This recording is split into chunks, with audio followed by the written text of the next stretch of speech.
Ooh. We live now, fool. Russell Bus, we live, babe. Shit. We live. All right, so Let me share. just definitely. Yeah, get your phone. Definitely. So now this format we get to do the phone thing at the same time. Cool. So we can share and stuff like that. So hey, we got people already. Let's share it real quick.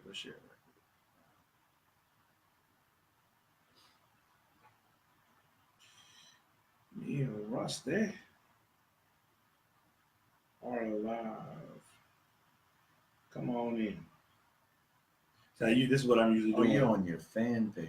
Yeah, I'm on fan page. Oh, all right. Yeah.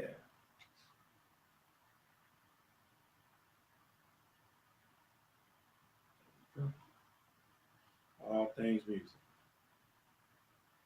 Boom. Share.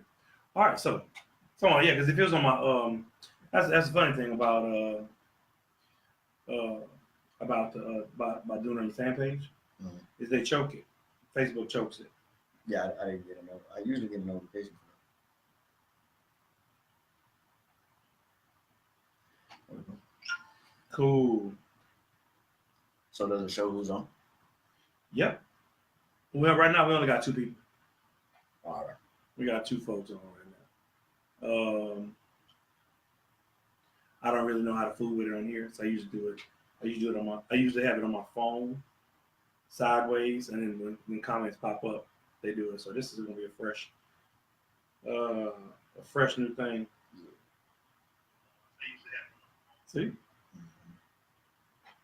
So that means the audio is good. Look, that means just hold the phone, man. Just hold it.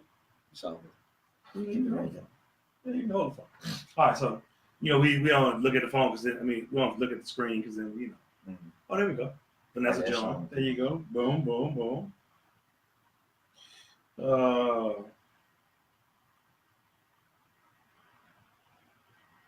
Be on Thursday.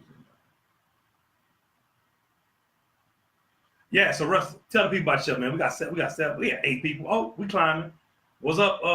Who's Fuse Lit? Creole Fuse Lit. What's up? What's up, Brandon? Brandon. Tell me about yourself, man. Oh, yeah. Russell Metoyer, born and raised in Lake Charles. Zydeco musician, leader of Russell Metoyer and the Zydeco Crush. Been playing accordion for about 10 years now. Been playing with my own band about 7. Play all over the place, all over the country, all over the world. Every weekend up and down I-10. Every weekend up and down I-10. See, that boy can't stop. He can't help but ride. Yeah. Well, that boy good. Matter of fact, I got a song about it coming in the next album. Got 2 albums out. Take My Hand, released in 2013. In Due Time, released in 2016. Also a part of Creole United. Sean Ardoin, Andre Theory. A whole bunch of Creole United. Bib. That's right, Bib. Both of the CDs with that. Albums with that. Currently working on my 3rd CD. Hoping it'll be out early part of 2019.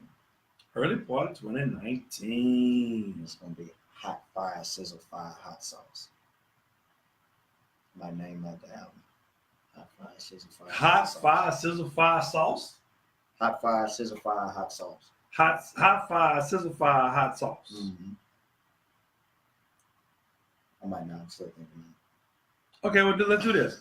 Hey, for those y'all who are on the thing listening up, send out some CD titles. Well, it's gotta relate to what It don't matter. To have a thing. Just send, hey, that's the thing. Hot Fire, Sizzle Fire, Hot Sauce. Hey, it relates to it. Come on, give us some.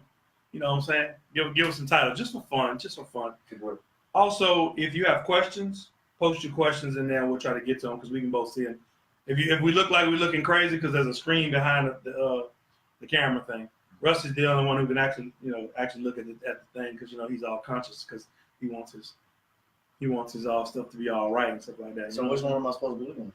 You supposed to be looking at me. Oh, my bad. I didn't know that. I thought we were looking at the camera. Now we can look at the camera once in a while, but for the most part, Gotcha. It's a conversation. We can talk, and then you can, if you're talking to the people, talk to the people. But if you're talking to me, talk to me. You know what I'm saying? The whole point of it. Whenever we're doing it live, though, it's just a static picture because you're in another place and I'm in another place. But because you wanted to come here, now we get to do it like as if they were actually in the backstage. See, this is the green room. It's the green room. Mm-hmm. Now, if you go to my YouTube and you watch it, I replaced the screen.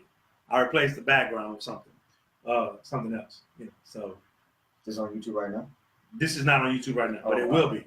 I got It you. will be, and this will say Sean Ardoin Creole Rock and Soul in the background. Featuring wrestling. Featured, not on that. You ain't featured on that one. Oh, I thought you meant this video. No, this video is gonna have my advertisement for my thing in the background, my CD in the background. You know what I'm saying? So then whenever I come on All Things Rusty, you can have high fire, high grease, hot sauce in the back. Right. Yeah. But the whole thing about having this, man, is about I wanted to make sure I wanted to give people an opportunity to like be in the back, because I know when I've had the opportunity to be backstage and I'm talking to people that people see on TV all the time, and we having these conversations, I be thinking, man, people would love to hear what's up back here. Mm-hmm. So I'm just manufacturing this every Thursday. Mm-hmm. So everybody that I'm in contact with and I've been friends with forever, people in the music business and even in the peripherals. We're gonna have people in every aspect of the music business. We're gonna have them, and I'm gonna have them in here talking. Like I was just talking to Corinne Hawthorne, trying to get her scheduled. She's blowing up with the gospel thing. I've been on her for a minute. She actually came and sang at the flood relief. She came to flood relief, did that. Yeah. So just great girl. Glad for all of her success. But today, ladies and gentlemen, you are in the room, in the green room, backstage, with Russell Bus, Rusty Metoyer, and Sean Ardoin. All things music. Y'all welcome. So Rusty, you told the people you got stuff coming up, right? You got CDs. You trying to say you've been in this for a minute. What I'm trying to say? A little minute now. Been a minute.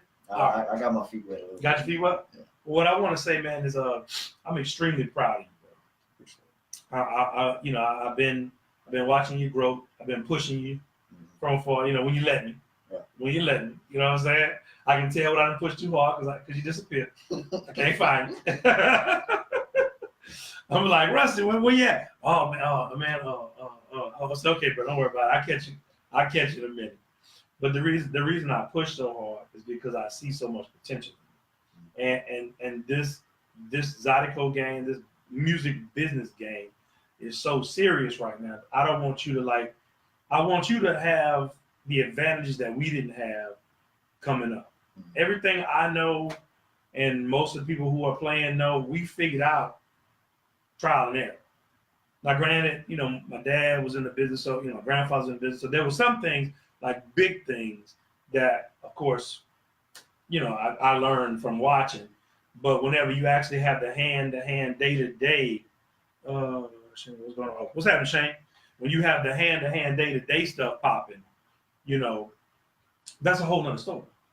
It's a whole nother market. You know what I'm saying? Mm-hmm. It's like so like when I tell you about, and I give you those guidelines for talking to people about your business. Mm-hmm. You know what I'm saying? I'm telling you that because it's been so long that we've gotten taken advantage of, but it wasn't because the industry was trying to take advantage of us, because we didn't know no better. Yeah. Just like today.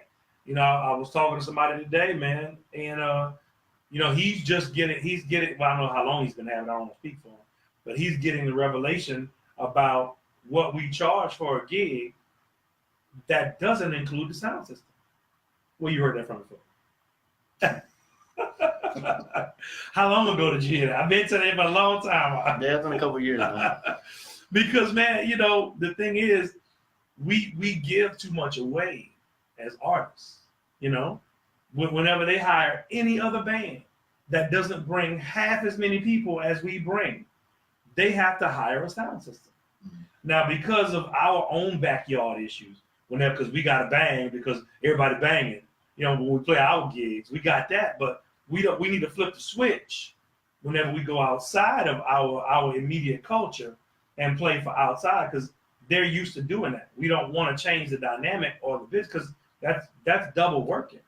You know what I mean? And so I'm glad that people of this guy's stature start to think in those terms, because I think it's relevant and it'll be necessary for whenever you start doing that. Now it'll be like you're doing it, and they can't say that the big guys aren't doing it, because the guys who pull the most people are doing it, and they set the standard. You know what I'm saying? So I was excited about that. But let's talk about why you started playing music. I mean, I know I probably said this 1,000 times, but it's been in my family. Both of my grandfathers played music. Cornelius Pappy on my mom's dad played accordion and fiddle, and that's back in the day when they played house dances. Right. Him and his brothers. House parties. House parties. Yeah, house party. The Papillon brothers, they would play what they call, French music or Creole music. That's what it was. Because we didn't play Zydeco. Right. We didn't play Zydeco till the 90s. Right. And my dad's dad, Louis Metoyer, he grew up around my age and younger than me, playing jazz and blues, soul music, stuff like that. And around the 80s, early 90s, he started playing with Henry Randall. Yep. I started playing bass with Henry Randall, playing Zydeco. So I've been around it my whole life. And I've got my Uncle Dempsey plays, and I got numerous cousins and great uncles and stuff that play. So it's always been around. It was just never on a big stage like y'all's family and other family legacies that come down like that. But I was definitely raised around the music. And when you're raised around the music, it's hard to not do music. Right. When you're raised, the music came out at some point or another through stages of my life. When I was younger, I used to dance. I don't know if you ever knew that. I went to you was a dancer? I used to dance. Michael Jackson was like my idol. Michael Jackson, Usher, and this was right before Christmas. You're hearing it here first. Nobody knows it. You're hearing it here first. That's why you tuned in to all things music. Nobody knows it but my family. So when I was about 10 years old, I was selected to go to this major talent convention in South Carolina, the AMTC talent convention. Millie something started it. And I think I placed third out of like 900 something contestants. Nickelodeon wanted me to move to New York City. Why you ain't move? I didn't want to go there. Well, probably mostly because of my parents. They didn't want to, do that. But I'm glad I did now because. Gee, boy, you be rich. Man, I might have been one of those child stars that went. You think that'll touch you? I don't know. Yeah. One of those child stars that went crazy or something. Oh no, definitely. That you got to deal with the casting couch. You got to deal with the drugs. You got to deal with the fact they got you in the club at 12. Right. So I went because through you have that. access. And then when I was, you don't know this either. I was about 11 to 12. I was rapping in middle school. I had some rap songs. That was nice. Well, me and you Carlos school, so I kind of heard all of this. Yeah. Heard the rumor, but it's been a long time since I heard it because it was that like so long. Little Bow Wow type rap. Yeah. Nothing serious. Right. And about 14, I started picking up the accordion and started. Right, but the whole time I always loved Zydeco. I just didn't play. Yeah. So about 14 when I picked it up and it started making sense. Yeah. That's what I'm talking about. So you 14 and 15. So you ran the gamut, you did the whole thing, and then boom, Zydeco. Pretty much. Yeah. It's kind of the same thing with me, man. My friends all played jazz. Mm-hmm. We had a strong crew playing jazz. Matter of fact, these cats are like the heavy hitters for jazz today. And the guy that was my roommate, he played jazz as well, but he did the math. He was like, at the time, there was like it's 1 million trumpet players, 1 million trumpet players, and he played trumpet. So he was like, okay, I can do this, but what else can I do? So he started producing. And he's actually done a whole bunch of commercials that you probably heard. Remember when Cindy Minis came out? Burger King had Cindy Minis? Mm-hmm. Well, you don't remember the music, but the commercial of that, he did the music for that. He did the music for a whole bunch of commercials, but that was the one that people remember Cindy Minis for some reason. Right. Because they still got him at Burger King. Oh, really? Yeah. I'm saying, I heard they still got him. You know what I'm saying? But and all my friends got together and we were like, look, if we gonna do this, we need to go to New York. Mm-hmm. We have, if you go back and listen to the one with Mark Whitfield, y'all. If you go back and listen to the one with Mark Whitfield, we talked about it. We had connections with a chick that had connections with. She wrote for Rolling Stone, I think, and she worked at a record company. I think it's been a while, and she knew Teddy Riley. So I was the one doing the R&B music. Jam. Yeah. Oh, jam, jam, Teddy jam for me, yeah. Yeah. No, yeah, Teddy, Teddy jamming, Teddy. But anyway, so everybody made the move. Everybody's like, look, we got to go to New York. So it was time to move, and I said, well, I got Zydeco. I know that. I'm good at that. We already are doing that.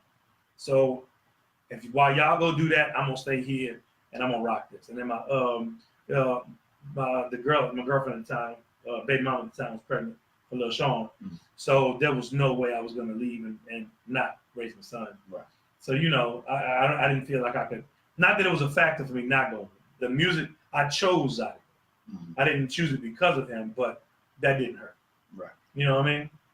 Man, one thing you didn't know, I bet. I used to break things. I can see it. Cause I know you used to have that flat top. What? I had an angle. My friends at LSU called it pump foo.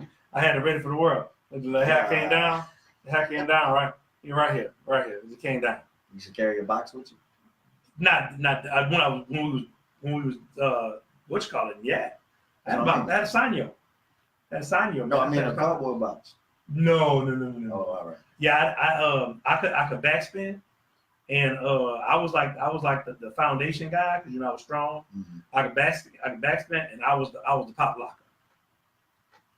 I got you. Yeah, I was pop locker. Tiki Bop Shrimp. Yeah, that's my name. Tiki Bop Shrimp. Tiki Bop Shrimp. You had to have a name. You know what I'm saying? I was Tiki Bop Shrimp. Say that hot sizzle, hot side. That's right. That's why it made sense to me. You know what I'm saying? It made sense to me. I was like, yeah, hell yeah, bro, do that. But and another little known fact is that we are still the reigning breakdancing champions of Lake Charles. Really? Yep. Wait, what was our name? Ooh, because we had we had a battle off at the Civic Center and we beat everybody. I need to see some proof on that. Oh no, we beat everybody. Look, we were multicultural. We had Puerto Ricans and black dudes, and we had a white dude, Mike, who was like phenomenal. Mm-hmm. Yeah, Mike Johnson. So we looked like a New York breakdance troupe, and we went. It was just like a movie. I swear it was just like a movie, dog. Like breaking. It was just like breaking because we went against my movie too, man. We went against Cat's main attraction. They were all the black dudes, man. Mm-hmm. It was a total black. The North Lake Charles, total black. Total black troupe, and they was killing. What y'all dancing to? It was like, man, we danced to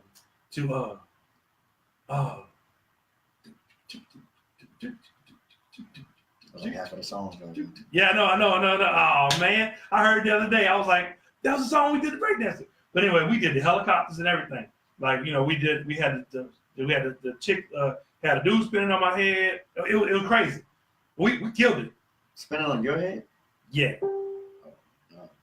Yeah. That was next level. Yeah. We did everything we saw. You know what I'm saying? And then we did the helicopter where we two some kind of way we do it. But yeah, and then I stopped but we killed the game. We killed. Now main attraction was cold. They had like 40 dudes. Mm-hmm. We only had like 8 or 9 or something like that. Yeah, but we won. We won the trophy. We won the money. Those are legit competitions. A legit Civic Center competition. We won. And there was never another contest, so we still the champions. Hey! Yeah. I've heard a lot of stories. I've never heard this story. Yeah, right. Yeah. We was the champion. And the main track, I see the main tracks and dudes today. We like, you know what I'm saying? But I don't want that. Yeah. I messed with them at our family reunion. We had our first cousin's family reunion. And the kids out there that was doing their thing. And I went in there and bust a backspin, shut it down. It was just like one of the things with the old man. I'm the old man in the room now. Mm-hmm. When the old man come do something young, it was just like, oh, it's over. And it was over. For me too, it was over. I was hurt. I was hurting. Yeah, one. I had one. So yeah, so we done all had Dum did it. Yep, did it. So yeah, you welcome, Cheryl. She said thank you both for doing all you do to keep our culture alive. Hey Barb, what's up, Barb? So look, we had the Creole Hall of Fame on Saturday. And I know you couldn't be there because you were where? Saturday. Look, see that? See that? That boy rolling so hard. Ardoin Festival, Saturday. That was last Saturday. Yeah. 20. Yeah. Ardoin Festival? Mm-hmm. Y'all slam? Oh, yeah. Y'all killed it? Oh, yeah. What did people say? That was, this is what they said. We was the best band there. Oh, hey, now y'all hear, he said they said. I didn't say it. You got to do it like the Bible said. The Bible said let somebody else pump you up. Don't you be the one pumping you up. Let somebody else pump you up. So they said you was good? They said we was the best one all weekend. Well, bruh, I mean, that's hot. That's fight's hot like Pittsburgh. Okay, so yeah, we had the Creole Hall of Fame last week. We entered in 7 new people, 7 new members. Pretty awesome. And it looks like it's gonna get better and better every year. But let's talk about how you felt about being a part of Creole United. Whenever we asked you to be a part of it, what were you thinking? I was I was very honored to have been asked to do it because I think I was 21 at that time. What year was that? 2013. 2013 was the first. I was 21. So this is 2012. Oh, You got okay. kicked off. I was 20 then. So I don't even think I had released my CD yet. Really? No, I got released in 2013. Okay. So yeah, I mean I remember the day you called me. But it was cool when you started naming all the names that were gonna be involved with it. That was all people that I grew up listening to and watching, including you. Yeah, I'm about to say. Yeah. Including Oh, and you too, Sean. I'm busting your chop. You were I'm the main one. I'm busting your chop. Busting your chop. But yeah, I didn't know how much we were gonna do. I thought we were just gonna do the album, and that was it. I had no idea we was gonna go to California with it, go to DC, play the Library of Congress and the Kennedy Center. And at that time, I didn't realize how big of a deal that was. I knew it was a big deal. Right. I didn't realize it was that big of a deal, especially playing the Kennedy Center, because everybody that I told I was playing it, they were like, the what? The Kennedy Center, like. And the Library of Congress. The what? Yeah. And the main thing I took away from it was, just like I said, I grew up listening to my grandfathers, and they weren't household names, but they were very important to me. Of course. When I found out that everything we were talking about in our interview at the Library of Congress after we played was being recorded in the books. In the Library of Congress. In the Library we of are Congress. in the Library of Congress. So, right. And I talked about them then with the same question, just like I did just now. Yeah. So I felt kind of proud that I was able to put their names in the record books at the Library of Congress. Felt like, Yeah, bro. I think that's pretty cool. I mean, that's extremely good. I don't know if I sat you down and be like, hey, bro, do you realize how significant this is? No, because everything was moving pretty quickly. Yeah. Because we had put the CD out, and then it was like we was getting gigs. Right. So. Yeah, because I was like, I brought you in because, like I said, I truly believe that that you love this culture, and I truly believe that that you're gonna do it right, and if not, I'm gonna bust you in your head. I mean, that's just. I would hope so. Just bottom line, be like, yo, hey, bro, what you doing? I would hope so. I welcome it. Now there'll come a time when I'll be too old to bust you in your head physically. Yeah. And I'll just be like, look, come talk to you, man. Come talk to you, youngster. Okay, yeah. Hey, Rosie, what's going on? Devin want to know when you're going to get live. We're going to answer these questions as we go. Devin wants to know when you're going to get a live CD. They're going to get a live CD from you. I'm planning on it after this next CD. I want to have at least three full albums of original music. And that's another thing. I'm putting out original music.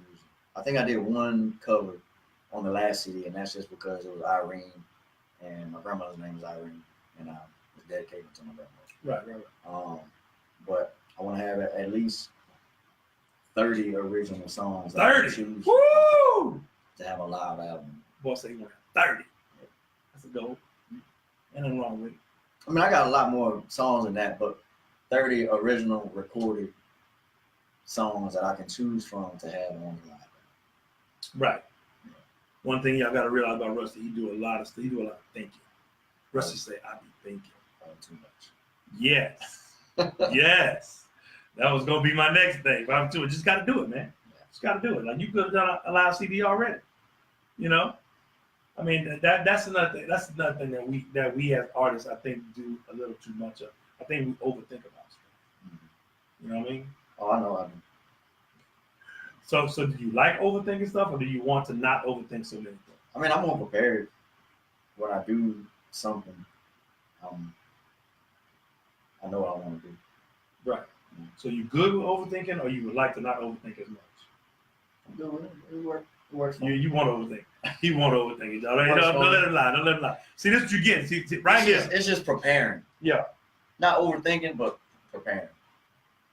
Because I don't do something unless I'm completely prepared to do that. Yeah. There you go. So you know that whenever you get a Rusty Metoyer product that has been well thought out and it's on purpose, and now you know he probably been having it for about 6 to 8 months. What you mean? Songs? Or? No. By the time they get it, you done had it like 6 to 8 months. Yeah. You done thought it and rethunk it and thought it. Y'all get the final draft. Final draft. You know, like you know, ain't that funny? Because whenever we was in school, I don't know about you, but I never did like to do no rough draft. Never like to do rough draft. But it was good the first time. You dig what I'm saying? Mm-hmm. So go back to that. It's good the first time. I'll try. You ain't gonna do it, and you shouldn't do it. Do your thing. Do the way you do. Do your thing the way you do. Mm-hmm. That's your process. Is your process. So what is your process writing songs? There is none. Come on. Because if I try to sit down, but then people say there's a process though. Isn't that a process? Just when it comes, the process is when it comes, you got to stop everything you're doing and write it down, record it, hum it out. Something. Yeah. That's what I do. Yeah. Or keep singing it to yourself until you can get it. Most of my stuff comes when I'm working. These right here. And if I can't get to my phone to hum it out, I'll continuously sing it to myself. Devin Chapman said, so that's why we ain't getting another album in so long. Yeah. That and scheduling conflicts. Scheduling conflicts. You know, yes. I'm trying to work on to be like Sean, where I can have it at my house. Ooh. But I'm getting there. Oh, I'm getting there. Hey, little by little. Hey, wait a minute. All right, come on. What you sharing it? Yeah. Sweet. Share it. So, where were we? Bruh. It was good, too. We just talked about Library of Congress. Talk about you making a live album. And then songwriting process. Songwriting process. There we go. There we go. Okay, it's the songwriting process. Mine? Yeah, he said there is none. So he said what you got to do is whenever it comes, you got to stop whatever you're doing, take a note. And I was going to say, yep, on my phone, same thing. This is my lifeline right here. My lifeline. The memo, the note, whatever. I got Galaxy, so I got like five different programs I could use to do the voice thing. Oh, okay. I got a whole bunch. I want to make sure I got it, you know. Mm-hmm. So I'm in it. So talk about how you wrote that. Oh, they hadn't heard that one. That one down I-10, coming down I-10 about 100, whatever. Mm-hmm. Down and out. Yeah. Okay. It's nice though. Okay, well talk about it. Talk about how you wrote it. It's a song that y'all probably have heard if you go to his live. If you go to his live shows, you can hear it. Because I'm sure he's playing. And it is recorded already. I'm sure he's playing. It's completely recorded. It's completely recorded. If you do it, then he's gonna sue and. I already got it. It's timestamp everything. Did you get it? Is it It's in. It's done. It's in there. All right, there we go.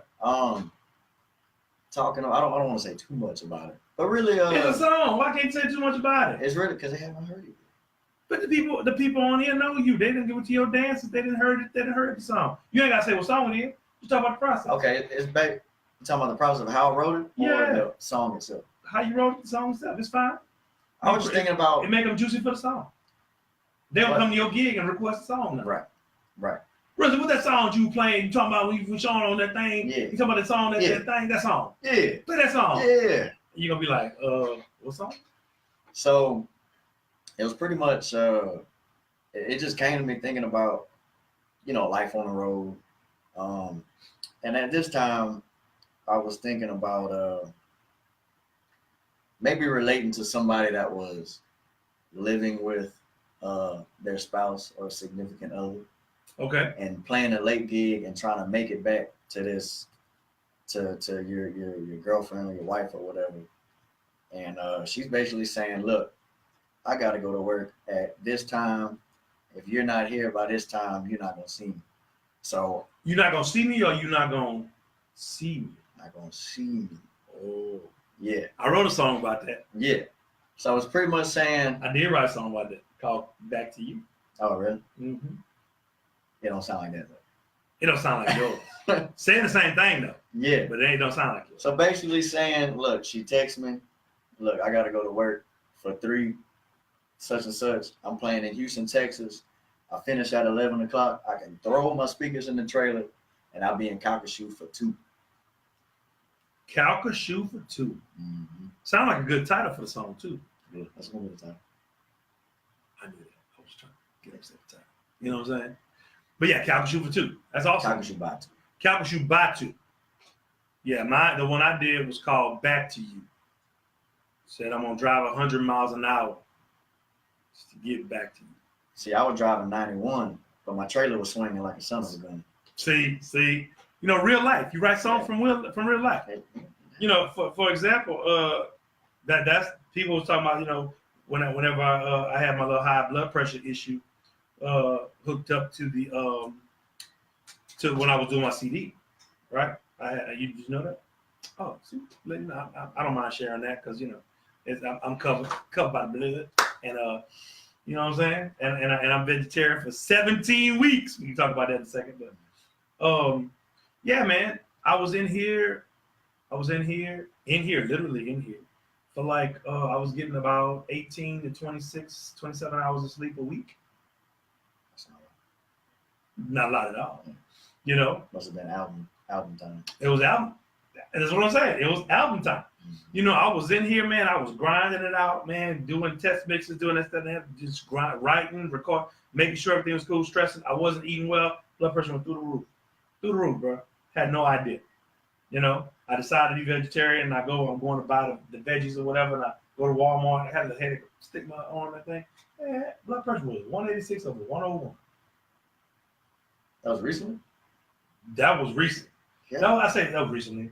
That was probably, let me see, I started being vegetarian when I got in July. Yeah, that was July. Yeah. That was July. Yep. It's cool now. Mm-hmm. We good now. But bro, and I was like, man, and I knew exactly what it was because I would only eat processed food. I would eat once a day.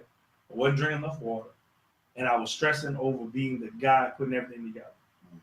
Mm-hmm. And so let's talk about that. You like my segues? Mm-hmm. I'm segue. Hey, this could be like a real show. Yeah, it could be like a real show. So let's talk about the stress of being the guy.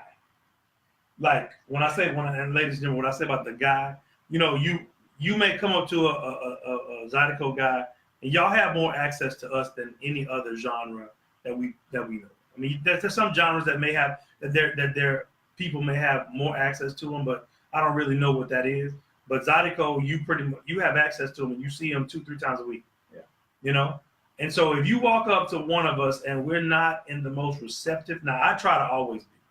I'll stop what I'm doing, but if you see that you come up to one of us and we're kind of iffy, or we're kind of like jittery, and we're looking around, you trying to make sure everything's going good. It's because we're trying to make sure everything's going good. Right. So I'm gonna try to break it down, and if I miss any jobs, you can okay, I'll help you. All the jobs that we have. Yeah. So you're first and foremost the lead man, the singer. You're singing the whole show. For the most part. the songwriter, Yep.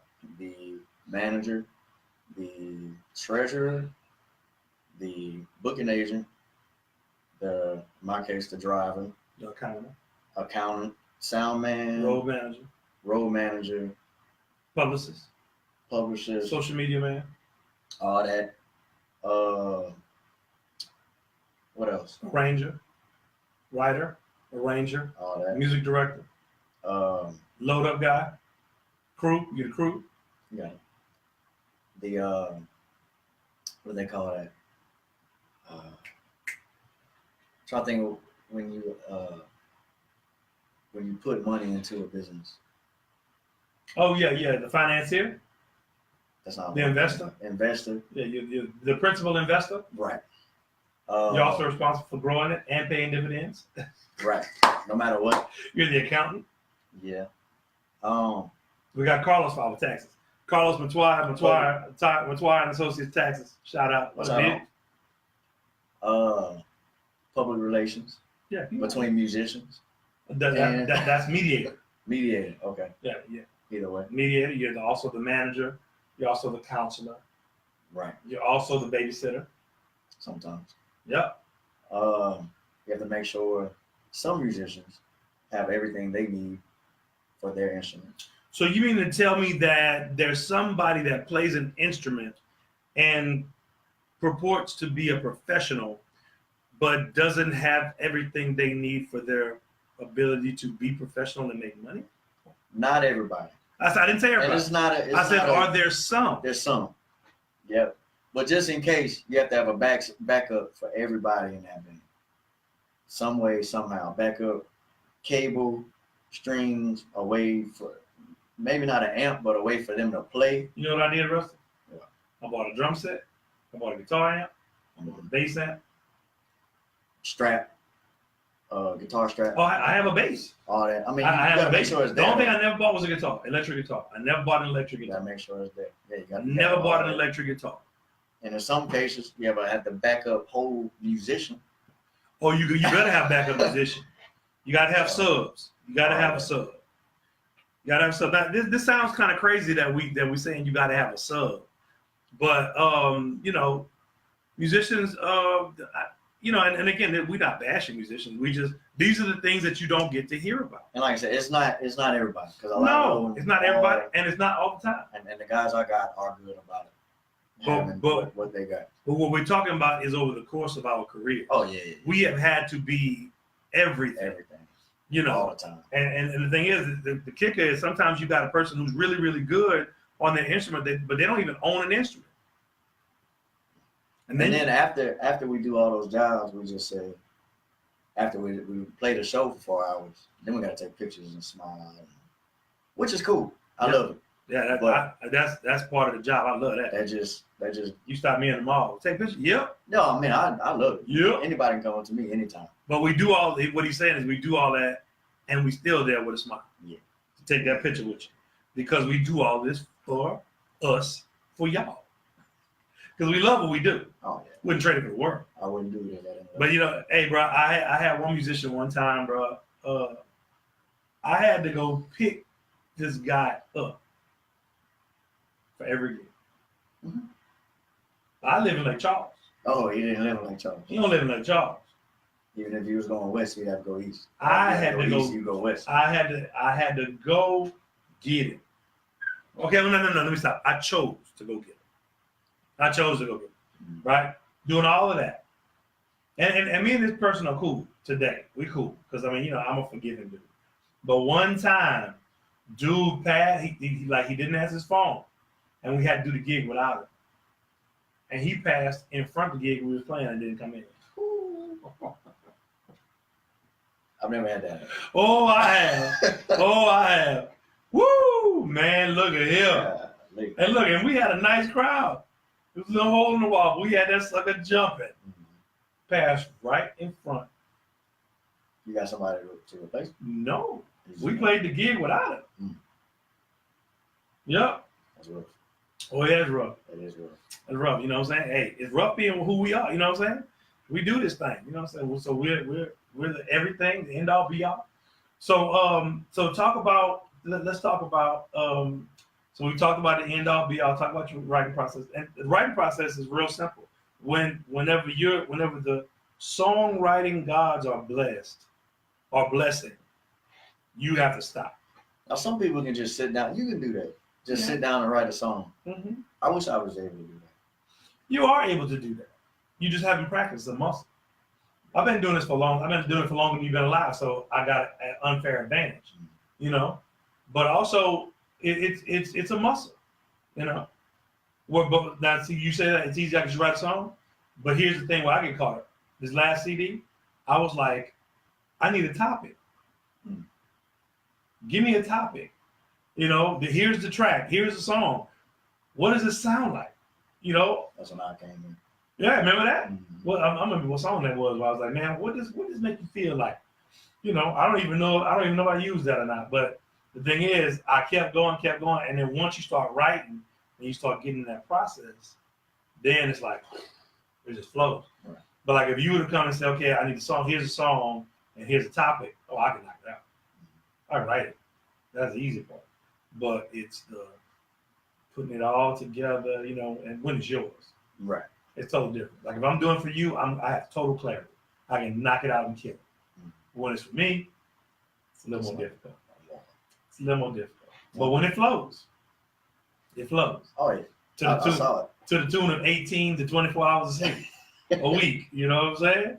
But that's part of the thing. Like old boy said, like the motivation speakers say how Beyonce and 50 Cent talking about they can be in the studio for 3 days and not even worry about it. My wife was asking about. She was like, Vanessa was like, so baby, you know, you gotta take care of yourself. You know what I'm saying? You gotta do that. I said, you gotta understand something. When I'm in here and I'm moving, I don't feel the need to eat. Right. And it's like in the casino. I have a clock on my computer, but I ain't really looking at that. And it really is an adrenaline rush. When you're in the studio and stuff is like coming together, it's like you don't want to stop. I don't get adrenaline. It's probably adrenaline because I'm doing it for 20 hours or whatever. Mm-hmm.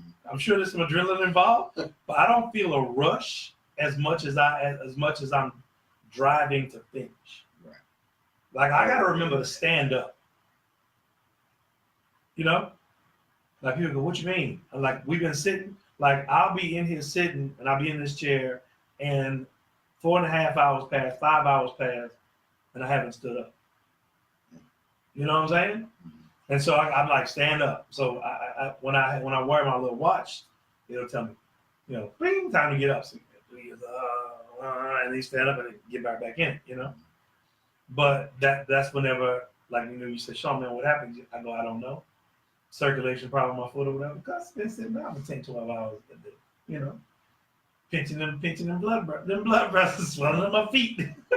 Then I go and eat a hamburger. Put that salt in there. You know what I'm saying? Come on, bro. So let's talk about health. How important is your health to what we do? You young, so you ain't really experienced it yet. I mean, but I do.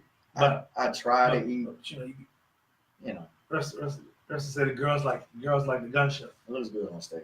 Rest of the girls like the gun show, and I hold my accordion just such on bicep. It's always popping. Well, you know, I'm like I didn't say that. You didn't say it? I didn't say. I was probably thinking about it. Didn't say it. Oh, okay. No, I mean, the girls love the gun show. I try to eat right.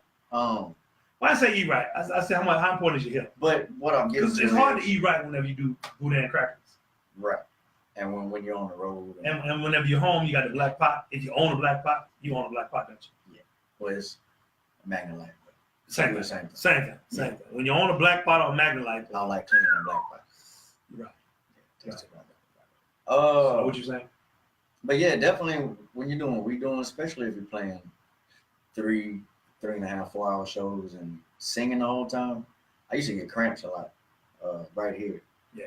From singing, especially because I was sweating so much. Then after the gig, my bones would be hurting because I was like dehydrated. You don't drink enough water. I wasn't then. I drink almost a gallon a day now. Yeah. And this is night. And I got a gallon on stage with me. Anybody that comes to my shows know I got my gallon on stage with me. That's why I got it. But it was so many times. Because when he lost his voice, and said, "Bro, I lost my voice." I said, "How much water you drinking?" Wasn't enough. I said, "You ain't drinking enough water, boy." And all I really drink is water. Yeah. Even since I was younger, but I just wasn't drinking enough, especially the amount of amount of exertion you do. yeah, You put out and the your amount body. of as much of a sweating, and then singing takes a lot out of you, especially when you're singing that long and playing and entertaining. So after the show, and then after loading the trailer, my whole body is just in pain, aching. And see, but what happens with me, man?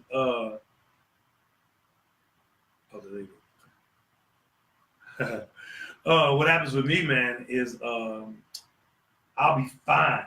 I'm busting up the stage, right? Mm-hmm. And then like I cool off. And when I cool off, I feel like this. Especially when you're playing 2, 3, 4 shows a week, and by that fourth show, if it happened on the second show, yeah, you're in pain. And you know how much I move around on stage. Yeah. So I mean, bro, I'm not doing no 4-hour shows. So, I feel you. I'm past that. I gave those. I haven't done one in a while. I gave those up. It's been 3.5. 3.5 is cool. Yeah, we break down 3. Break down 2.5, 3. Most of them are 3. Yeah. 2.5. 3. Because think about it. Nobody comes first 35, 45 minutes. Sometimes first hour. So just play 3. Just play 3. Paul did. Paul kicked it off. Paul said, I ain't playing 4 hours. I ain't playing 4 hours. And now we play 3 hours. Somebody got to break the mold, man. Somebody got to do it. 3 is cool. Somebody got to, 3 hours happens. 2 hours is beautiful. 2 hours is, 2 hours is my norm. Yeah. That's kind of the shows that I'm doing. The 45 minutes to 2 hours, you punching them in the nose. Oh, I'm beating them. I got to remember to slow it down. Yeah. With 2 hours, I got to remember to like breathe. Mm-hmm. So let's talk about that. Let's talk about the way you craft your shows. I mean, not without giving out trade secrets. Without giving out trade secrets, do you have a method to the way you play the songs, or what? Yeah. What's the Rusty method? It changes, because the Rusty method. It changes. We don't just have a certain type of crowd. We can play to a lot of different audiences in one weekend. Mostly mixed audiences, but sometimes it's on the complete opposite end of the spectrum, which is cool because we can do that. And right, we play where they pay. Right. Somebody say, "Where you play at?" I say, "Where they pay." So I have I gotta kind of tweak my show and what I play and stuff to the audience and what they like to hear. Which I never do anything that's not true to me. I never do anything that I don't like. I might play a song that I don't necessarily. So you don't ever have to play the butt thing? I'm not saying I don't like that song because I like it the way I play it. And I'm not saying I don't like the way Horace plays it too. No, I put him in a trick bag. Yeah, I'll put him in a trick bag. But it's not that we don't like the song. It's just some songs just like if they didn't ask you for it, you would never ever play it on your stage. It's not that you don't like it; it's just you hear it. Right. And my thing, and what I've started doing, the bands that I've had recently, they don't really know Zydeco. So I have an out. I go, man, the band doesn't know that. Sir, the band doesn't know that song. I know the song, but the band doesn't. And a lot of times when they request something like that, yeah, I'll say, we're gonna do something about special requests. We're gonna do it our way. Well, of course. So I play it the way because we're not DJs. Right. I play it the way I like to hear it. You talk about that? We're not DJs? I don't know. I don't know what you're trying to get me into. I'm not trying to get you to nothing. I'm not trying to get you to nothing. I'm trying to say that there are people. What up, Dez? That there are people who want us to be DJs. Yeah. It's like you hired a band, but you want them to play on request and drop a dime. Right. Or at this one venue, let me see if you ever had this happen. They told me that my songs were too long, and because they wanted to dance with other people. Oh, all the time. Your songs are too long. Certain places. We want to dance with other people, and your songs too long. Yeah, we can't shorten them up. And I'm just like, you can't play Cornbread in less than 5.5 minutes. Well, I can play what 10 minutes at least. But I mean, just the way it's recorded, you can't play it for less than like 7 minutes. If you shorten it up, you might better get 5.5. Yeah. But then people feel cheated because you just went to drummer, Yeah. Ow! And then the way we're playing our songs is we build our songs up. We build our songs a certain way. It's gonna go like that, and I might just stay right here, and then the song going. Right. You can't just play up to here and then end the song. Right. Because you're gonna miss all this. So the bottom of the line, what I'm gonna say that Rusty is not saying. Rusty is not. I'm gonna put it in there. I'm gonna type it in. Rusty is not saying this. You hired us. Let us do what we do. Mm-hmm. You know what I'm saying? If you wanted a DJ, hire a DJ. You know, then you can cut and switch and do whatever you want. You can make every song 2 minutes long as you want. Side note, I was at for the reunion this weekend. That DJ, this dude, oh my God. I mean, I like it whenever you mix the songs up, but he was killing the beat. I was like, bro, let's play the song. Yeah. Let's play the song. Yeah. If you're gonna do that, let's play the song. I said, you know what? I mean, you're too old to be in here, Sean. I said, you're right. I'm too old to be in here. I need to go. I need to go on back home. But yeah, man. So you know, when people, I just wish and every artist said you didn't say it. Remember, I put that Rusty did not say this, mm-hmm.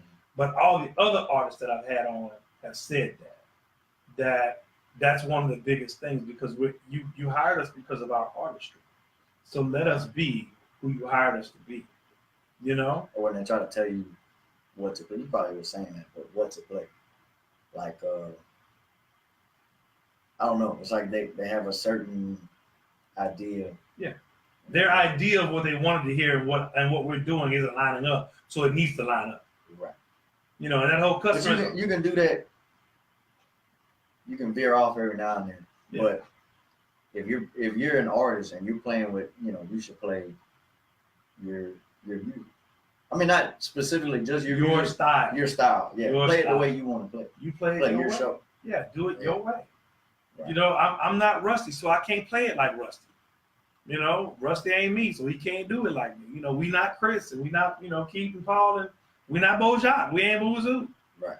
You know, and here's the thing. And if we would have showed up and been a cover band and only played covers the way they go, they say, well, we could have got something. They say we could have had a DJ for all of that. Mm-hmm.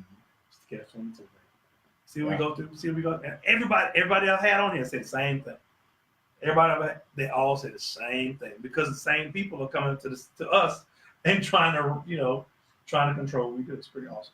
It's pretty awesome. Oh, yeah. It's pretty awesome. It's great. It's beautiful. We love it. Hey, if you want to know one thing we love it whenever you come there and tell us how to play. If you want to really make or to turn the snare down. That's not even my Bruh. Turn the snare down. There's no mic on it, but turn it down. Excuse me, could you turn the snare down? Yeah. Now I can comment on that. Here's my comment on that. Because of the way is because I run a venue, you know, Saturday, Step Rito, Lake Charles, Step Rito. Here comes Step Rito. Mm-hmm. Right. Step Rito's gonna be at Zydeco lunch. Y'all come check it out. But because I'm part of a venue, right? I've noticed that the drummers of today, me being a former drummer in the Zydeco band, drummer in other bands, but a drummer in the Zydeco band, drummers of today only know one way of playing. That way doesn't have dynamics in it whatsoever. It's full tilt. And that's one thing that's been lost by us playing outside and in clubs with big speakers all the time. You know what I'm saying? Because they've never had to learn how to play with dynamics. First of all, they're not playing with the song, they're just being a metronome. But I know there are some artists who don't want them to do anything else but be a metronome. Mm-hmm. So there's that. So there's a whole bunch of factors involved. But I've noticed just from doing Blue Dog that whenever the drummers come, people are saying turn the drums down. And we're like, drums ain't mine. They're not even on. They're not mine. But the drummers don't know how to keep the same intensity. Yeah, while just the song will drag. Right, it'll all speed up or whatever. Yeah. They don't know how to do that at all. Mm-hmm. You know what I'm saying? So, you know, all you drummers are, hey, I'm teaching class. I can teach you how to do it. Yeah, holler at your boy if you want to know how to do it. You know, because once you start gigging outside of a trail ride and outside of a club in which you can play on a full system, you're gonna need to know some dynamics. You get them small rooms. You giving the band leader a headache because he got to field all these questions. Can you turn the drums down? Sorry, I can't. They're not even in the house. But why are they so loud? Now you got to have a discussion about why the drums are so loud, and without saying because he keeps smacking the piss out of these drums. And I don't even think it's that all the time because the drummers can play. I don't know. No, like it is. No, I feel like if somebody's gonna say something, they're gonna say something no matter what. True story. But whenever they say about the snare drum about it being loud, if you're in like a small room or a room with brick walls and all that, that's definitely definitely the case because I experienced it every Saturday at Blue Dog. Mm-hmm. You know, the non-Zydeco people are like, could you turn the snare down? The drums are really, really loud. You know, and they're freaking out over it. But, you know, you can't turn the drums down. And a lot of sometimes it's the room. It's totally the room. But you could instead of put a towel over it or something. We're gonna start putting towels. I used to do that. Yeah. Certain places have to put a towel. Yeah, you gotta put a towel on it. The towel will be tore up by the end of it. Be tore up. But you gotta put a towel. But you know what I want? The other thing, I want to get that. I guess I'm gonna have to get like 4 or 5 of them. No, because I'm not gonna be at every Blue Dog. They got a little thing that you can put you put it in the snare and it muffles it. It doesn't muffle it. It makes it really fat, so it's not popping so hard, and it won't. But it's also not as loud. It's a warmer sound. I got you. It's a warmer sound. Somebody says, "Who goes up to the band and tells them what to do?" That's a mess. Girl, Netta. I was playing in California last year with Andre, and we were playing, and you know this guy, one specific guy. It was only one guy kept coming up, kept telling us to turn the snare down. That's what I was telling him. I was like, "Sir, it's not even plugged in," you know. Kept telling me, so I kept asking him to play lighter, you know. And finally, in one song, we ended the song, and he walked right past me, and I can't remember exactly how he said it, but he went to my drummer. He said, "Hey, you're not the effing star of this show. We need." I was like, "Whoa, hold up." Yeah. Hold on now, you gotta sound like me. Sound like me on that song on the live. Yeah. Whoa! Yeah. Cross the line! Don't cross the line! Oh, he crossed the line big Don't time. cross the line. I don't even know who it was. Right. Crossed the line big time. So that was probably the worst case of that happening. Most people are pretty. Tip number 2: don't come on my stage trying to talk to my people. Because I don't know about you, but I tell my band, look, if there's a problem, come to me. Don't talk to them. Right. Unless they hit you. To touch hands on, lay hands on you. If they don't lay hands on you, come to me. I'm talking about, I Let me finished the song, he walked right past me. You're not the effing star of this show. So hold on, man. Hold up. Just back up. Bruh. Yeah, it was bad. Bruh. You pissed? I was mad. And it takes a lot to get me mad. I was mad. Yeah. You know what I had the other day? As recent as Friday. What's that? I'm playing this gig and plug my accordion, sound checking my accordion, right? So I'm just playing, and it's in a like a hall kind of, it's a room kind of, and I'm playing. He said, "Can you turn the accordion down?" I was like, "No." He says, "Well, if you're not gonna turn it down, then I don't know what I can do." I thought he was joking. He was serious. And I say, "Wait, you serious? You want me to turn it down?" I said, "It's an accordion." It wasn't plugged in? It was plugged in, but he hadn't even turned it up yet. Yeah. You know what I'm saying? He was talking about, well, it's kind of hot over here in the signal. I said, well, okay. Is it distorted? He's like, no. I said, okay. You know what I'm saying? No, talk about bad sound people whenever you're at a place. Like, people just don't get it. Yeah. Especially if they don't know how it's really supposed to sound. Like I had tracks. Plugged in my tracks. It was like, I said, you hear that? He said, no, what? He went to the speakers. I was like, you don't hear that? He's like, no. Yeah. I was like, this is not going to be a good gig. And those gigs make you work hard. Mm-hmm. Those gigs make you work hard. Oh, yeah, that's stressful. They make you work hard, man. It was in front of my people, too, at LSU, all my friends from college, man. My people. Yeah, that's stressful. Bro, who ain't used to Zydeco, and it wasn't even strong. He had turned it up. It's like a bad signal. You know, and there was no way for me to fix that. I didn't have my own speaker. You know what I'm saying? I came with, bro, it's bad. So let's talk about that. Whenever you're at a place and the sound is terrible, not terrible, it's terrible. Yeah. Right? Was there a time in which you let that affect you? You have to, you can't really show it. And Was there a time? in my opinion. Was there a time in which it just threw your whole game? Oh, yeah. You try to fight it as much as you can, not to show it. Right. Because if they're hearing it, I don't know how I'm trying to say it. If they're hearing it, they're looking to see if you think it's bad. You know what I mean? So if you try to just like act like it's all right, they might just look over it. But if you look frustrated about it, then they're gonna know it. Then it's probably just a bad experience. Yeah, bad for everybody. Yeah. So on top of that, now you got to be an actor. Yeah. So on top of all this, you got to be an actor. Okay? So you got to act like everything is fine, everything is dandy. You know what I'm saying? Yeah.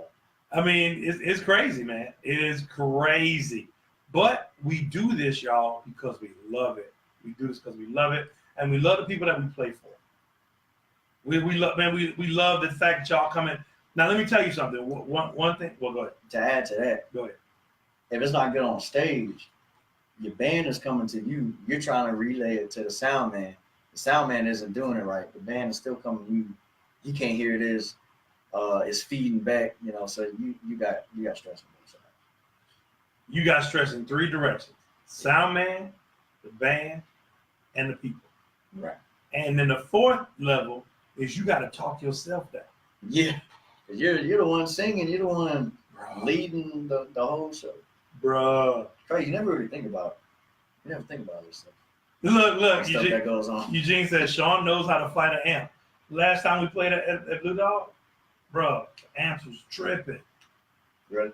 Yes. The power amps? Yes. Oh. Like they own, and like something was going on. They would like, and so it was like it'd be cool, and then it would go down, and then like if we go like chip, it would pop, it would hit, people would So it was a really bad experience. So I just had to kind of ignore it and just do the thing. You know what I'm saying? But that's so hard. Yeah. That is so hard. So hard.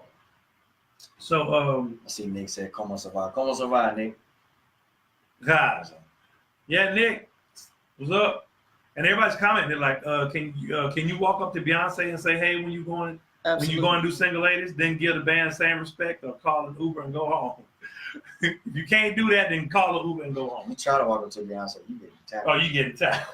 Maybe that's the answer. Maybe we could get start hiring security. It's like security. Can we do security? I don't know, because you got old people, elderly people that's gonna come. Oh, they coming. They coming no matter what. They coming. Baby, look, it's too loud. It's too loud. Turn it down. Too loud. LODD.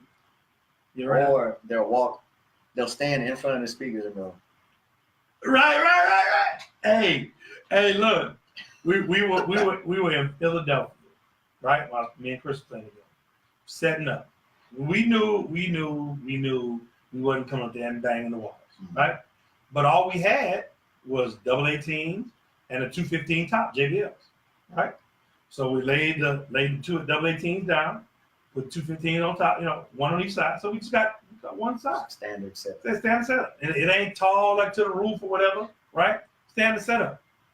Now in the TK Club, TK Club, right? So at the TK Club, got at the bar they play in a little box. They got the radio, the transistor radio they play, right? Right.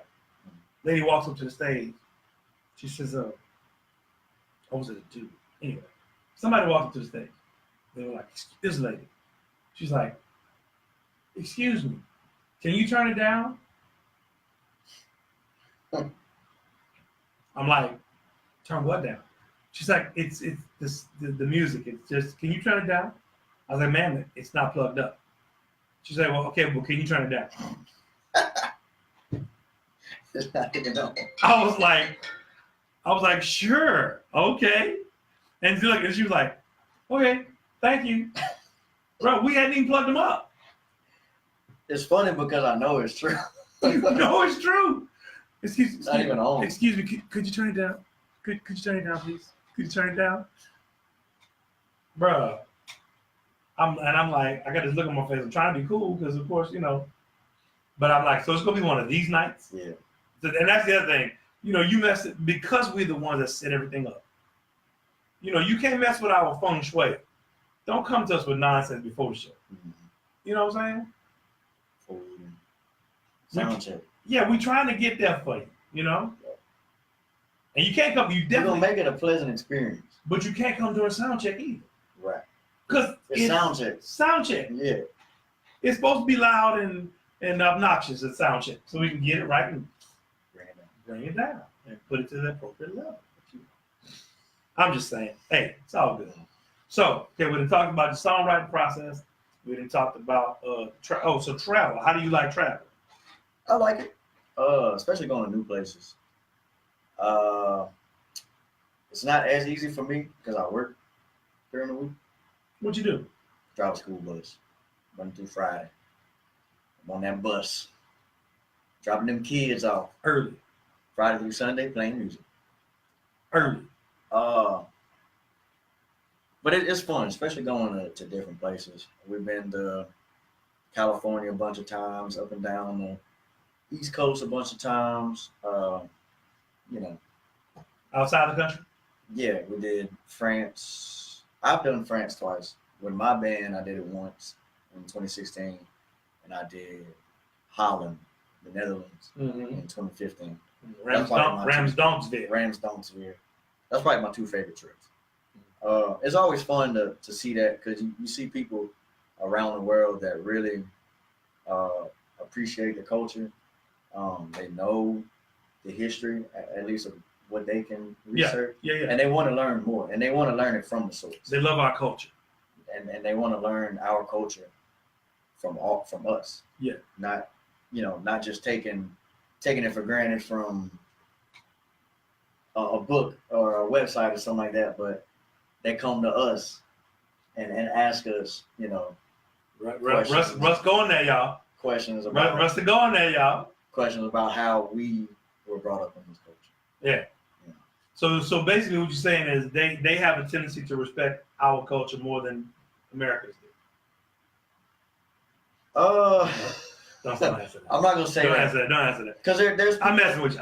Even when we go like play around the country, people do the same thing. They do.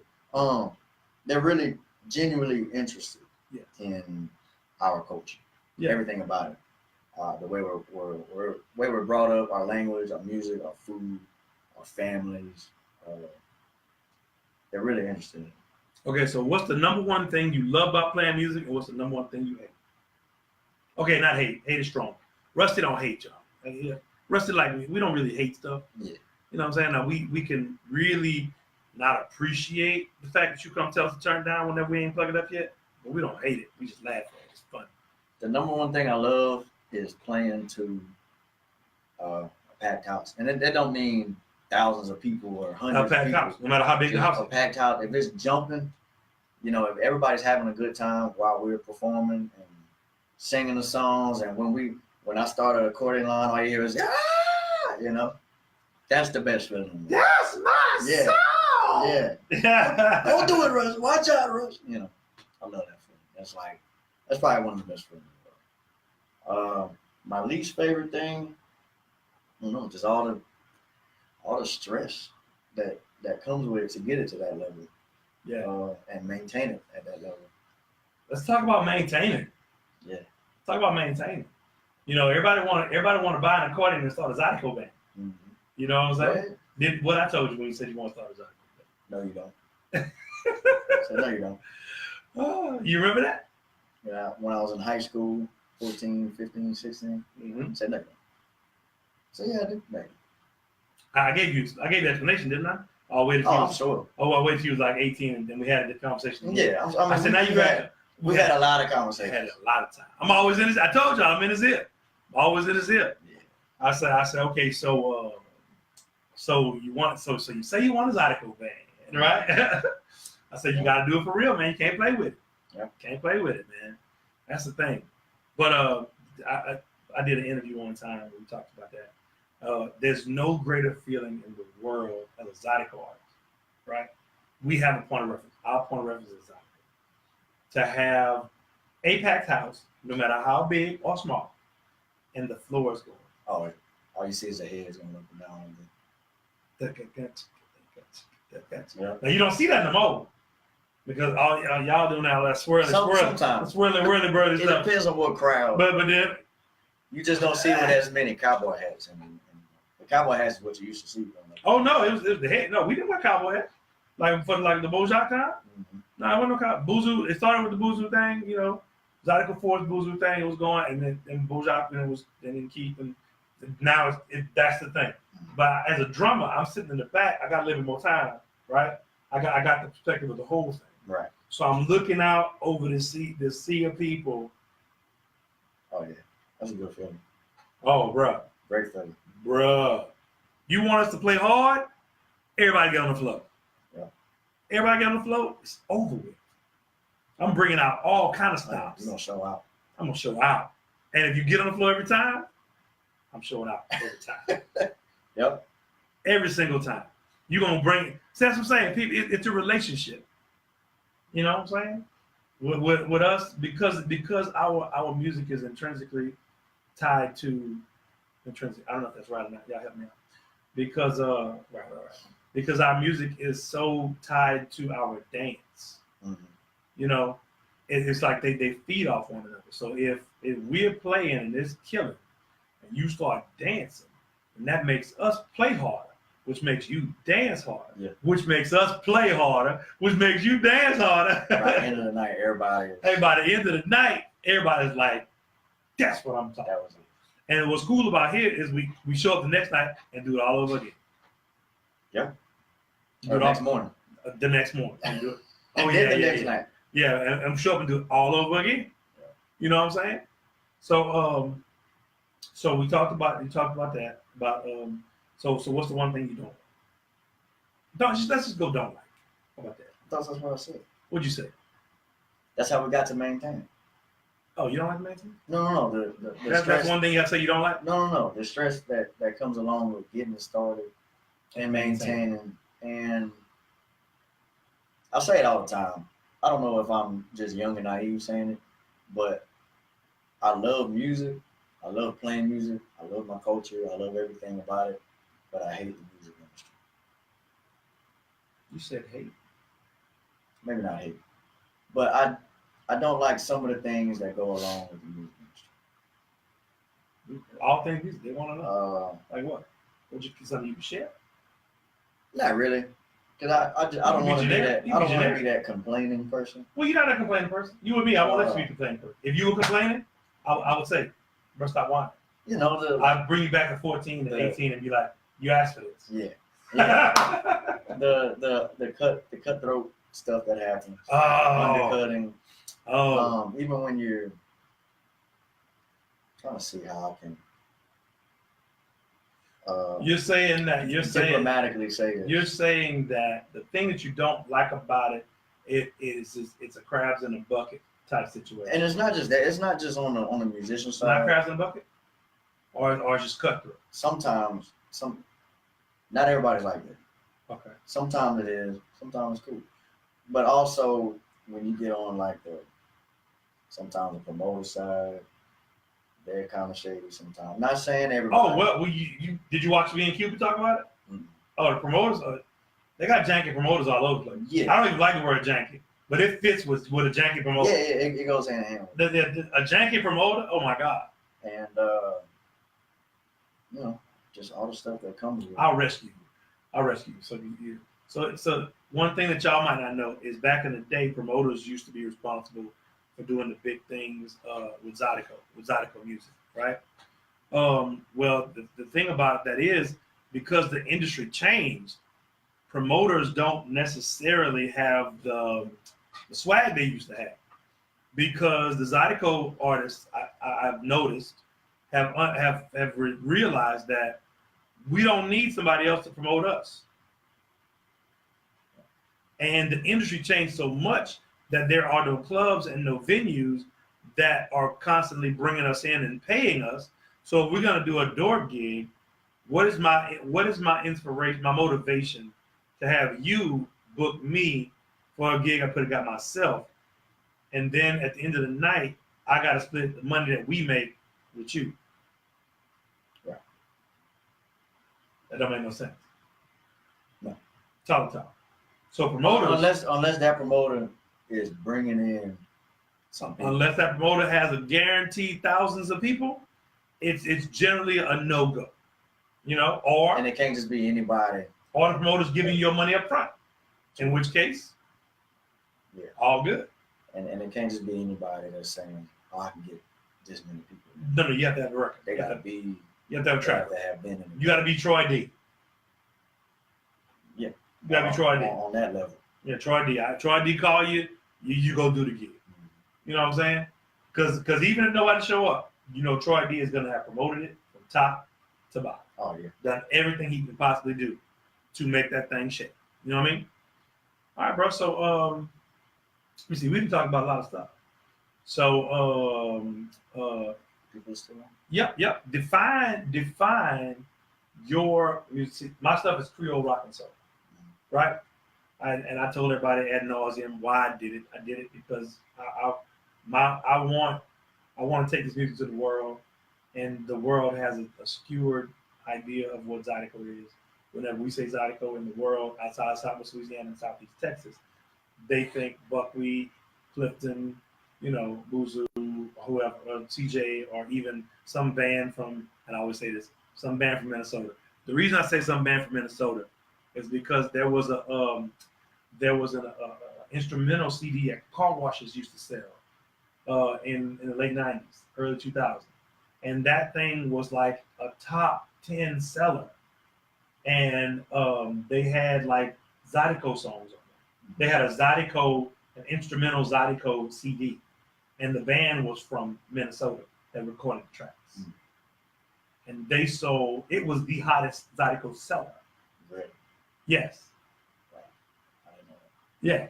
You know what I'm saying? Of course, it didn't blow up because they weren't necessarily a real band, but the CD sold.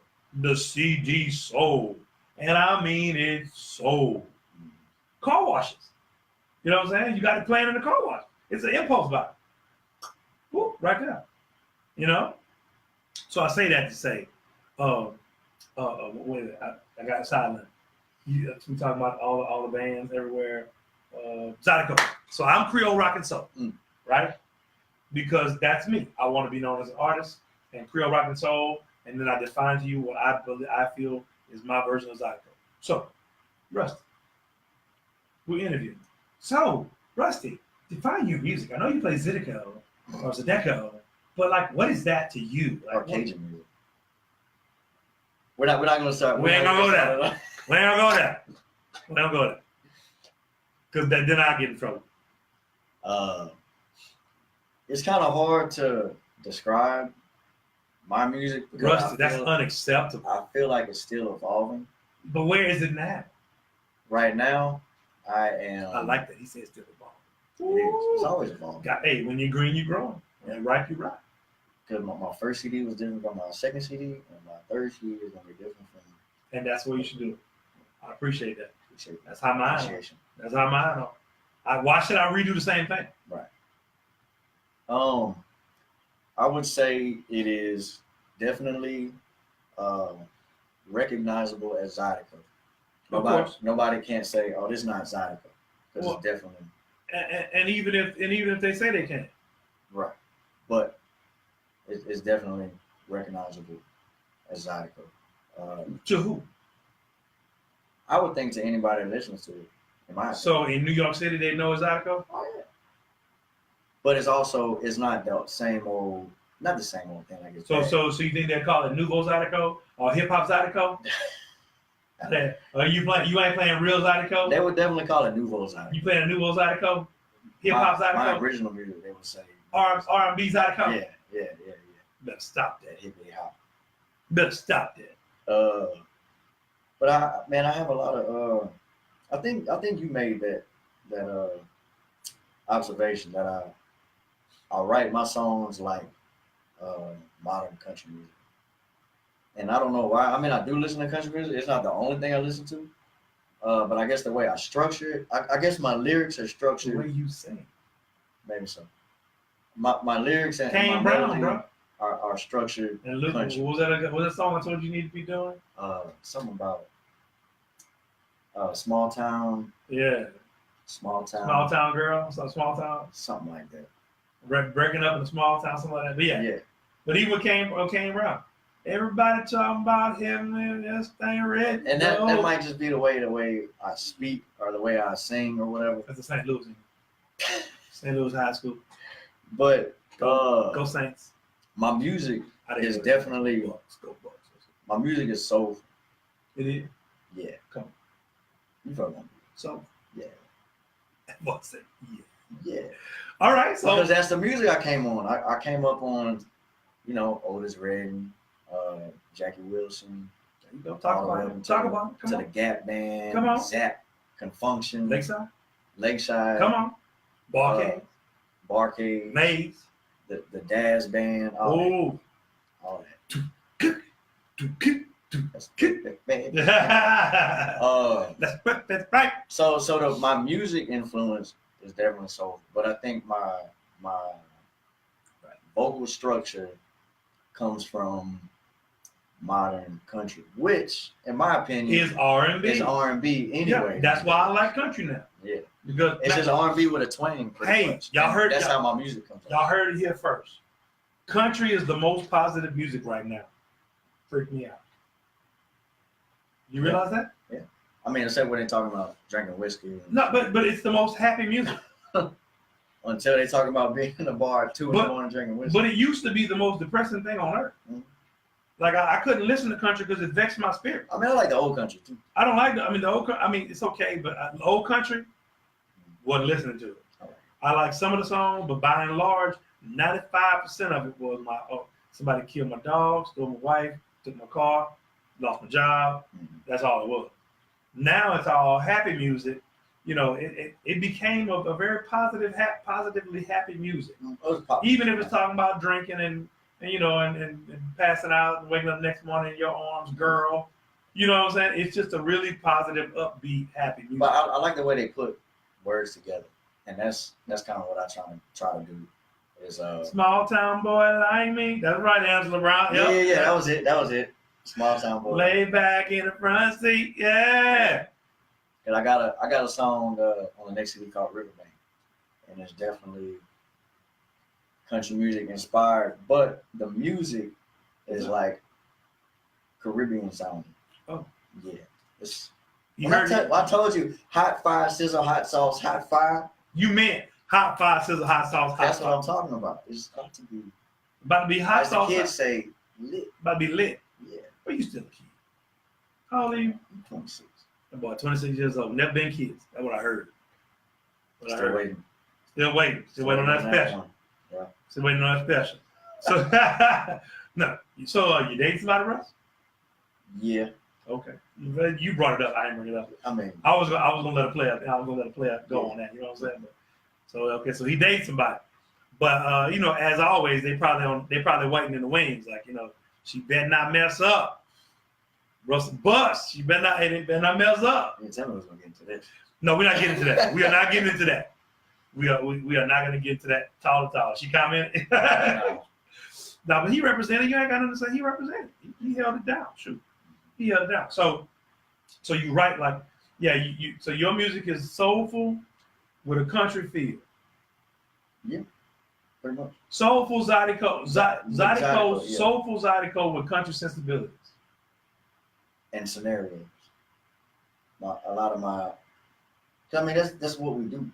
We same people. We do a lot of, pretty much, yeah. We the same people. I figured that out a long time ago. That's why I did that swing out song.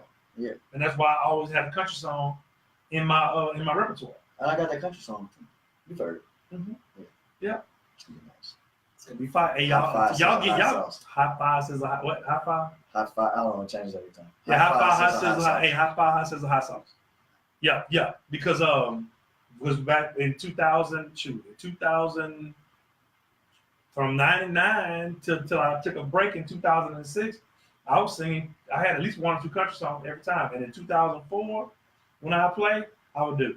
She was sitting there, brushing hand, painting waves as they danced across the sand. Yeah. Floor was just packed. A lot of what I do, I take country lyrics And put them in the song. and I make it funky. Yeah. But with it, like I'll do Well, I mean, yeah. no, I went down Chattahoochee. What's that other one? If I had money, tell you what I do. Go downtown, buy Mercury too. Crazy about Mercury. I do it on a breakdown. Yeah. If I had money, tell you what I do. Yeah. Go downtown, buy Mercury too. Crazy about Mercury. But the music behind it is funky. That's killer. Yeah. So Y'all ain't know Russ to get down like that. Oh yeah. Right. All things music, baby. Right here. Only in all things music. You get that from Russell Bucks. Now they gonna start whole lot of 7 chords, whole lot of 9 chords. Look at that boy. I don't even know how to shake those. I just know how to call them out. 7, 9, no 9, 9, 7, no 9. Other 4, 5, 1. James Brown. 1, 2, 3. Yeah, I wrote a song about it. Like here you go. Yeah, Eugene, pay me a Birmingham, bro. That's right. Oh, Dad say all the single letters report to him. He gonna, hey, I don't know, Dad. I don't know. We're gonna leave that alone too. Yeah. We're gonna let, hey, Dad trying to make us hustle like everybody else. I ain't mad at it. Yep. So basically we the same people. So we've been at this for a minute, even with our technical difficulties. We have run over. Rusty Metoyer, me and him do this all the time. We come right here to this very room and chop it up just like this. Just without a camera. Except y'all ain't privy to it. And this is pretty much like we would have done, except we might have named some names if the cameras wouldn't be on and been a little bit more Pacific as in Atlantic about certain situations. But at the end of the day, we just want y'all to see that, I want y'all to see that these guys are working hard at their craft. These guys and ladies that we're going to have here are not new to this. And if they are new, you're going to see that they're true to it. You know what I'm saying? And I'm just saying, I want to bring you in because this is what it's all about. We at a time right now in Zydeco, I believe, in which we're at a shifting point. And if we can control or actually help the shift go towards something in which the bands and the fans will be closer together without the interference of, say, a booking agent or a group or an entity that causes us to not be able to get to each other. You know what I'm saying? That would be that in my eyes would be just to eliminate the middleman. Because, the people love the music. We love the people. Let's get together. Let's make this thing shake. All right, Russell. So tell the people one good thing. Tell them where you gonna be next. Tomorrow we'll be in Houston, Texas at Jack's Grill, 6:30 to 10. Houston. Saturday night we'll be at Nada's Lounge on Broad Street, Lake Charles. For Halloween? After Dark. Halloween party? Yeah, Nightmare on Broad Street. Halloween party. Sunday. They did the mash. The monster mash. Sunday, we will be at the Fall Festival in Maringouin along with Maringouin. Along with Cupid and J. Paul. Shout out. Dustin Cravens, get me on there. Appreciate that. Cupid, J. Paul, what's up? Dustin, what's up? The Maringouin. Mosquito. Yeah. Mosquito Festival. I ain't gone to that. No. It's the Fall Festival. No. In Maringouin. Oh yeah. Maringouin. The Maringouin Festival. The Mosquito Festival. That would be a terrible We got one every day. Bruh, Mosquito Festival, what? Yep. Next Saturday we'll be in Abbeville at the Omelet Festival. The Great Omelet Festival. Great Omelet Festival. So not a mini omelet, a great omelet. Yeah. Next Sunday we'll be at Step and Strut at Ford Park in Beaumont. Ford Park, Beaumont, Step and Strut. I can't. That's enough. They're not gonna remember. They're not gonna remember past this weekend. Yeah. You gave me too much information. Make sure to come Friday to Jackson, Houston. Saturday to Nada, Lake Charles. Sunday to the Fall Festival. Maringouin. The Maringouin. The Maringouin. So So what would you like? Okay, it's not a tombstone per se, but let's not go if you die tomorrow. I ain't gonna do that. Oh no. Let's not do that. Let's not do that. Let's go here. Let's go here. I got it.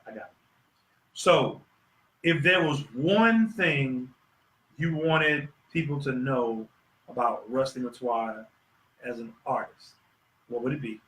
And if there was one thing about Rusty Metoyer as an individual, what would it Me as an artist, I would want them to know that I was 100% true in everything I did. To myself, to my fans, to my culture, to my heritage. You know, that I never did something that wasn't completely me. You know, be? You're authentic. everything I did was me, which is what I do. If that makes sense. Gotcha. Me as a person, just if people just remember me as a good person, that's all. You know, try to be a good person to everybody, To everybody. even if they're not good people. Just be a good person. That's it. You heard it here first, y'all. Rusty Metoyer. Call him Rusty Bus. Call him what's that called? Rust-Oleum. Rusty Nail. Too Ricky. Two Ricky, Ricky two. Ricky two is probably watching. Caleb. Yeah. No, yeah, Ricky two, yeah, and he's too Ricky. Yeah. Citizen Survivor. Citizen Survival, surviving citizens of America and the world. There's been a bunch of them. So basically like a little brother to me, y'all. And I wanted to expose him to all my people, even though y'all probably already know who he is. Check out his music. You can get his music online. You can get it. You got a website? I do. Website's under construction. Yeah. Catch up with him on social media. Follow him. Catch him everywhere he goes on the road because he's working. He's a hardworking young man. I believe in him. He's on the up and up. He's doing his thing. I wouldn't fool with him if I didn't. You know what I'm saying? Thank you for coming, brother. Bad. All right, man. We going, y'all. We holla. All right.